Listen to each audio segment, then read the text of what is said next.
Mən yenə deyirəm dostlar, biz Azərbaycanda hakimiyyəti dəyişməliyik. Özümüzə ədalətli bir dövlət qurmalıyıq. Yəni Azərbaycana, Azərbaycan xalqına layiq olan bir dövlət qurmalıyıq ki, orada hamı öz haqqını anlasın. Orada heç kim deyək ki, puldan ötürü, vəzifədən ötürü, işdən ötürü bir-birinə yaltaqlanmasın.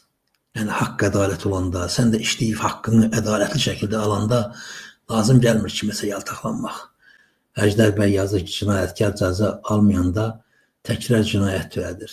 Heydər Əliyev ikinci dəfə yanında olsa hakimiyyətə gələndə ona heç kəs mane olmadı. Təkrar cinayət törətdi, xalqın başına oyun açdı. Əziz qardaşım, Əjdər bəy, məsələ burasındadır ki, Heydər Əliyev ikinci dəfə hakimiyyətə necə gəldi? Yəni həmin o bizim ürəyimizin açıqlığı, bizim inanmağımız, Heydər Əliyev kimi dərəduzlara inandıq. Bilirsə, ona görə də bizim başımıza bu iş gəldi. Nə fikirləşirdik?